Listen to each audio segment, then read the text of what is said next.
3개월 만에 갑작스러운 자진 사퇴로 의문을 낳았던 송광용 청와대 교육문화수석. 알고 보니까 청와대에 임명될 당시에 비리 혐의로 경찰 조사를 받는 중이었고요. 그 사건이 지금 검찰로 넘어오면서 뒤늦게 청와대에 사실이 알려졌고 사퇴를 한 거였습니다. 또 한 번의 인사참사다라는 얘기가 나오고 있는 이유지요. 송광용 전 수석이 혐의를 받고 있는 사건은 서울시 내 17개 대학이 1+3 국제전형이라는 걸 개설해서 운영했는데 이 전형이 문제가 된 겁니다. 송 전 수석은 당시 서울교대 총장이었고요. 또 이명박 정권에서 교육문화수석을 했던 박범훈 전 중앙대 총장도 같은 혐의로 경찰에 입건이 됐습니다.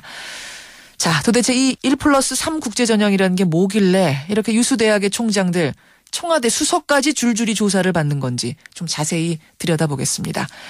먼저 한국유학협회 김기동 사무국장부터 연결을 해보죠. 사무국장님 안녕하세요. 네, 안녕하세요. 우선 이 한국유학협회란 곳은 어떤 곳인가요? 이제 많은 유학원들이 이제 다 가입되어 있는 협회로서 유학의 전반적인 그런 일들을 공정거래위원회나 소비자원이랑 같이 일을 하고 있는 단체라고 보시면 될 것 같아요. 사무국장님도 유학원을 운영하시는 거고요. 네, 제 회사도 사실은 있고요. 저희가 이제 실무를 보면서 이런 것들을 보기 때문에 조금 더 저희 이 부분에 좀 정확하게 좀 보고 있다고 생각을 하거든요. 지금 문제가 되고 있는 이 1+3 국제전형이라는 게 이게 어떤 전형인가요? 이제 쉽게 말씀드리면 국립대학에서 마련된 어학과정과 교양 과목 과정을 1년간 이수를 하면 이후에 외국 대학에 2학년으로 진학하게 하는 국제교육 협력 프로그램의 하나로 아시면 될 것 같아요. 1년은 한국에서 공부하고 3년은 외국 대학에서 공부를 하고 학위는 어떤 걸 받습니까? 이제 학위는 학사를 받는다고는 하는데 이제 이게 조금 문제가 됐던 부분이 저희 나라 교육법상 복수 학위제만 외국 학위를 받을 수 있게 되어 있거든요. 우리나라는 네, 근데 이제 이 학생들이 사실은 학적이 없어요. 그러니까 평생 교육원생 아니면 교환 방문 학생 이제 이런 식으로만 등록이 되어 있어서 이런 걸 봤을 때는 정식 학생으로 보기는 조금 힘들었던 거죠. 그러니까 대학이 신입생 선발할 때는 꼭 대학이 선발하는 것처럼 모집을 했지만 알고 보면 평생교육원, 사회교육원 이런 곳에서 모집을 한 학생들이 되는 거군요. 그렇죠. 이제 학생들이 이제 저희 쪽으로 많이 문의를 또 줘서 저희 입장에서도 이 학생들을 정식 학생으로 봐야 되는 건지 아니면 그냥 다른 학생으로 봐야 되는지 그게 저희도 궁금했거든요. 그러니까 국제전형 학생들에 대한 정시 학생들 좀 이제 불만들도 많았던 거죠. 왜냐하면 수능을 보고 좀 어렵게 해당 대학에 들어온 학생들이 있는데 걔네들이 보기에는 이제 돈만 내면 이게 큰 조건 없이 들어올 수 있는 입학전형이다 보니까 얼마나 들어요? 들어갔을 정상적으로 일반 들어가는 비용의 한 1.5배에서 2배까지 내는 거거든요. 일반 등록금에? 네네네. 대학 입장에서는 굉장히 이득이 되는 제도라는 걸 알겠어요, 지금 들으니까. 근데. 그리고 이제 여기서 문제가 되는 게 유학원이잖아요. 그러니까 유학원은 어떤 식으로 연루가 되는 거예요? 그러니까 이게 국제전형 프로그램의 이제 기획이나 진행 같은 것들을 여기서 말하는 유학원들이 맡았던 것 같아요. 근데 하지만 이 부분에서도 저는 좀 의문을 가지고 있는 게 최근 기사 보니까 유학원들이 연루되어서 국내 대학에 뒷돈을 건넸을 가능성이 있다고 하고 그래서 지금 수사가 점점 확대되는 거거든요. 네네네. 해당 유학원들의 수익이 몇백억이 되었는데 그거를 11개 정도 되는 유학원들이 나눠 가졌다. 근데 저희는 오히려 유학원을 정말 유학원을 볼 수 있는지도 궁금하거든요. 왜냐하면 유학업 시장이 생각보다 작아요. 그래서 사실 저희 실무를 보는 사람들 입장에서는 대부분 서로를 잘 알거든요. 근데 이런 문제가 생기면 대부분 서로 문제가 되는 해당 유학업체를 알기만 하는데 이게 사실 저희도 잘 모르는 회사들이에요. 지금 검찰에서 문제가 되고 있는 그 유학원들, 혐의를 받고 있는 유학원들. 그렇죠. 이제 저희는 오히려 이제 이번에 문제가 된 업체들은 유학원으로 보기보다는 그냥 전문성이 좀 떨어진 일반 브로커 업체 정도로 보는 게 맞지 않겠는가.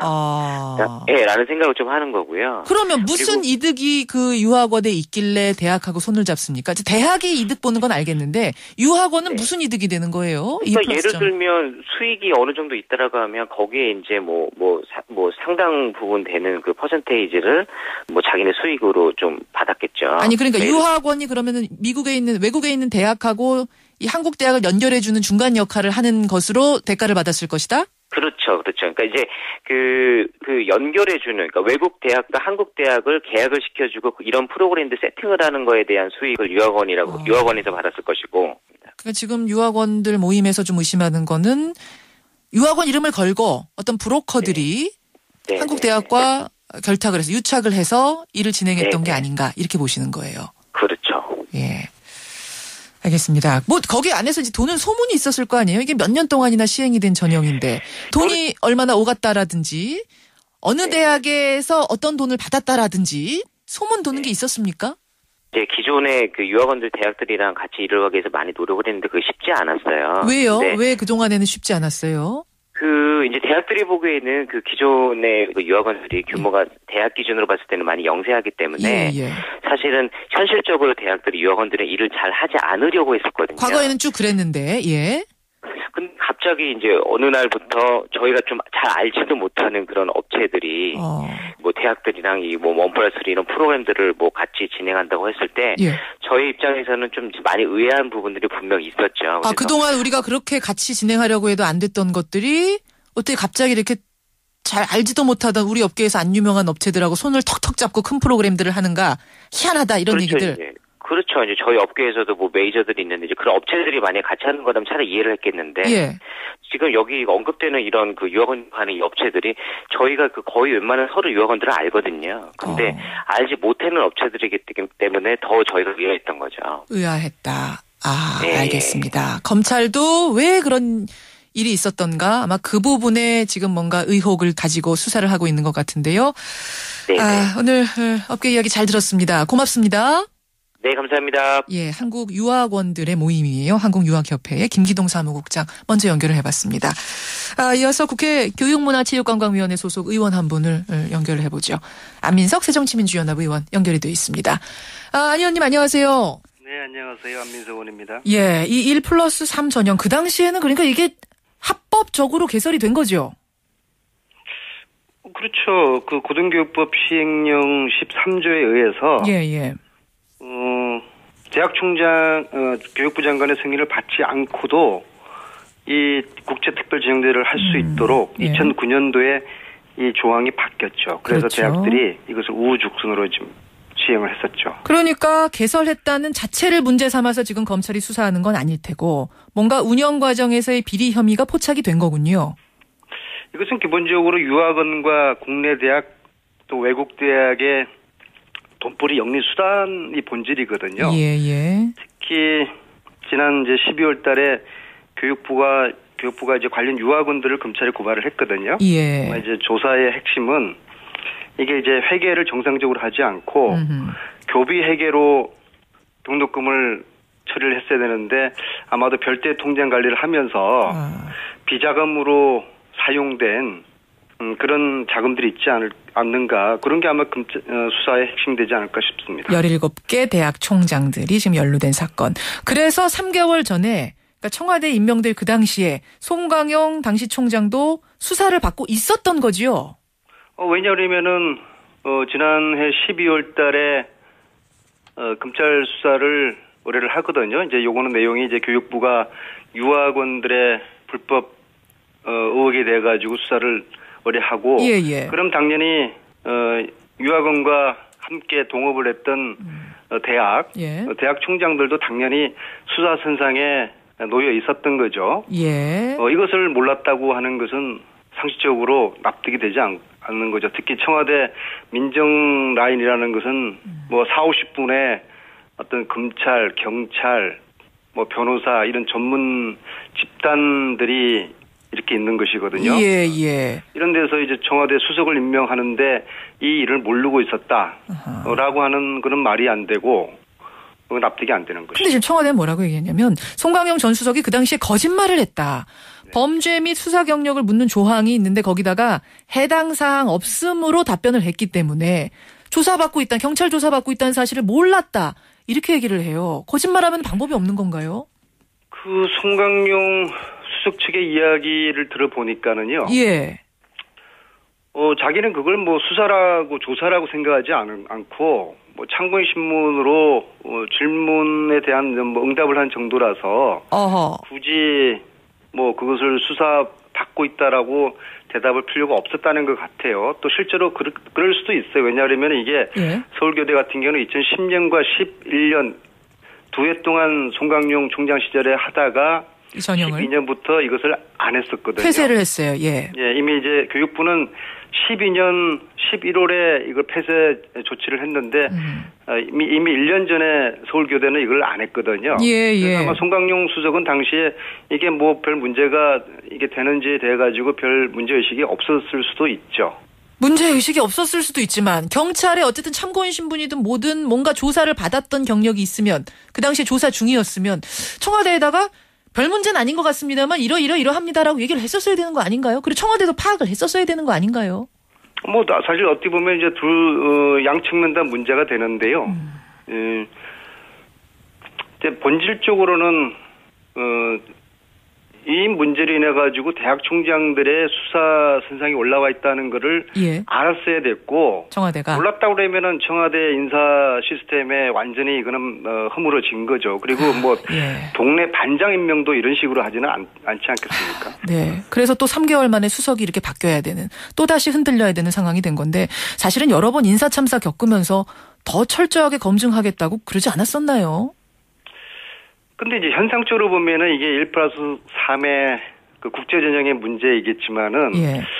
저는 제가 파악하기로는, 송강용 수석은 자진 사퇴한 게 아니라 강제 사퇴 요청을 받았고 그것을 뭐 순순히 송 수석이 수용한 것으로 저는 알고 있습니다. 그래서 이 강제 사퇴의 배경, 누가 왜 이 강제 사퇴를 시켰을까? 이것이 미스테리인 거죠. 잠깐만요. 그러니까 1+3 전형 비리 의혹에 연루된 건 말고 다른 이유도 사퇴에 들어있을 것이다 이렇게 보신단 말씀이세요? 1+3 이거는 저는 하나의 그 빌미고 구실이라고 보고요. 가령 예. 저는 이제 이 인사 파동을 그 최근에 평창올림픽 조직위원회 위원장이었던 김진선 위원장의 갑작스런 사퇴하고 비슷한 꼴이라고 보거든요. 그게 무슨 말씀이세요?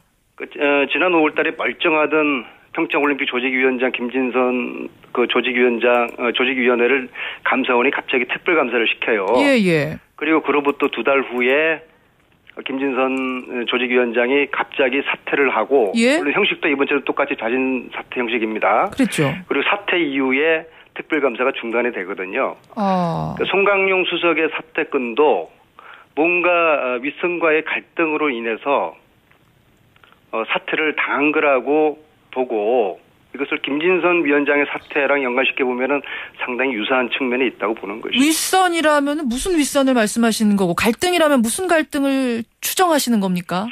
아마도 뭔가 김기춘 비서실장과 송 수석과의 그 불화설, 갈등선이 있었습니까? 그런 것이 3개월 동안? 뭐 정교조 문제라든지 이후에 김기춘 비서실장 입장에서는 교문 수석을 하고 있는 송 수석 정도의 강단이나 추진력, 예. 그다음에 충성심 정도로는 앞으로 해야 될 일이 많지 않습니까? 정교조 문제도 정리를 해야 되고 특히 국정교과서도 추진해야 되는데 거기에 대해 가지고 상당한 회의를 가졌을 일들이 최근에 몇 건이 있었죠. 그래서 아마도 이 수석을 정리를 해야 되겠다는 판단을 했을 것이고. 예. 이미 지난 몇 년 전의 일을 가지고 예? 문제를 삼아서 사퇴를 강제로 요청하지 않았을까 이런 추측이 가능하고 그렇군요. 그 진위에 대한 좀 파악이 필요하다고 봅니다. 두 가지 문제가 그러니까 여기 핵심 이슈가 되겠네요. 인사를 검증을 제대로 한 것이냐 이 문제가 하나 있는가 하면 그것과는 별도로 이 사퇴 과정에서의 석연치 않은 점도 있다는 말씀. 이 두 가지가 저는 강제 핵심이 사퇴로 보고 있습니다. 알겠습니다. 이렇게 배경 지식을 가지고 우리가 이 사건을 좀 따라가 보죠. 오늘 말씀 고맙습니다. 네, 수고하세요. 새정치민주연합 안민석 의원이었습니다.